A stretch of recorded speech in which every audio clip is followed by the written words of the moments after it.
Today we are staying far away from the oven, the stove, and any electrical appliances you have in your kitchen.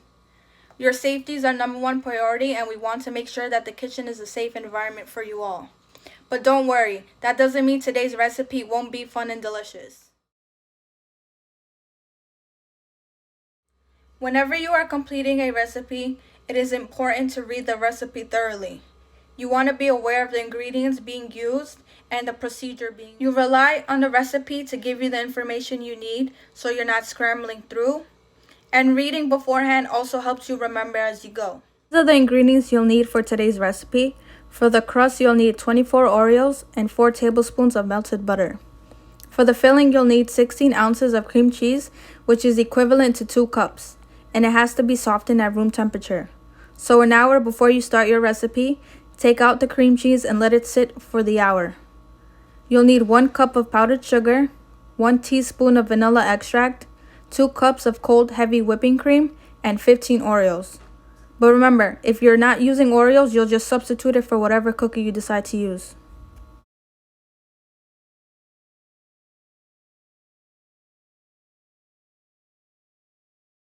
So before I measured my ingredients, I made sure I washed my hands and properly cleaned and sanitized my utensils. So to the left side, I have 24 Oreos and 4 tablespoons of butter. To the right, I have 16 ounces of cream cheese, or 2 cups, that has been softened to room temperature. I have 1 cup of powdered sugar, 1 teaspoon of vanilla extract, 2 cups of cold heavy whipping cream, and 15 Oreos. Now I know the Oreos have to be chopped, but I will show you guys the method that I will be using to crush my Oreos so you guys don't use your blenders or any food processors.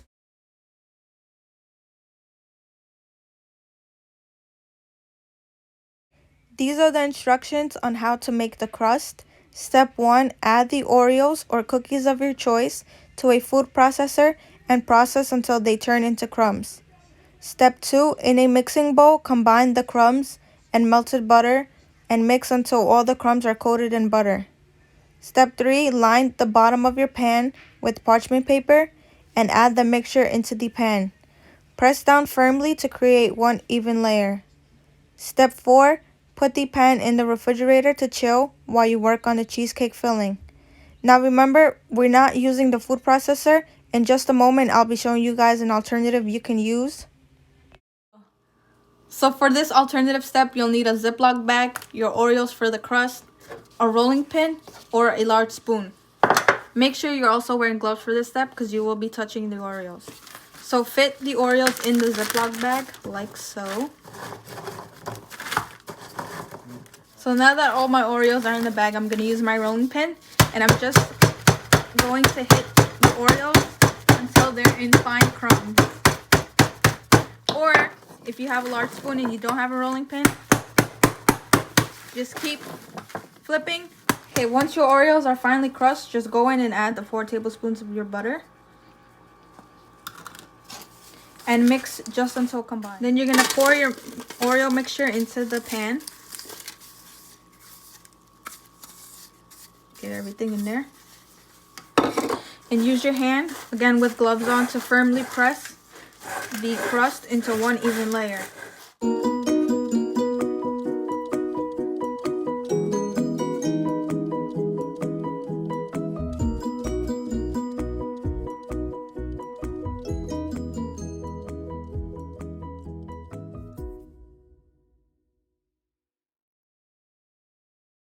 To make the filling, step 1, in a large bowl with a whisk, beat the cream cheese until it's smooth.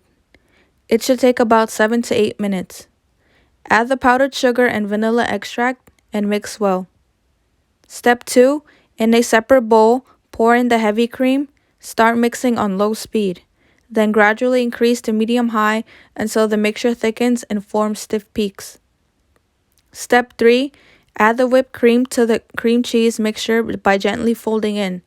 Then fold in the chopped Oreos. Step 4, remove the pan from the refrigerator and scoop the filling onto the pan and spread into one even layer.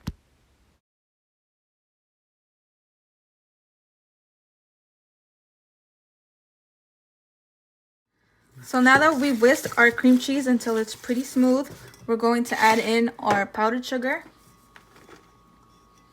and the vanilla. And you're going to mix until it's well combined. After you poured in your heavy cream, you're going to whisk for 7 to 8 minutes. Now, I know that seems like a long time, but we're staying away from the mixtures and the hard work will pay off. So once you've been whisking for 7 to 8 minutes, your heavy cream should look like this. If it's getting stuck to your whisk like this, then you know you're done. So we're going to take our mixture and put it in with our cream cheese. Take our heavy cream and put it in with the cream cheese mixture. Get everything you can. Now for this step, you're not mixing. You're taking it and you're folding it into... To crush our Oreos, we're just going to break them into small pieces. Again, wear gloves. Now, if you were watching my first video from Quarantine Kitchen, I mentioned some foodborne illnesses.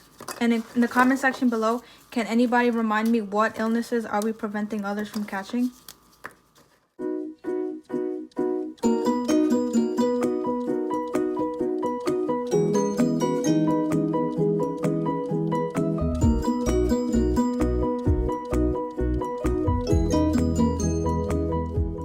If you want to get creative, you can add extra cookie crumbs on top, or you can leave it just like that. Totally up to you.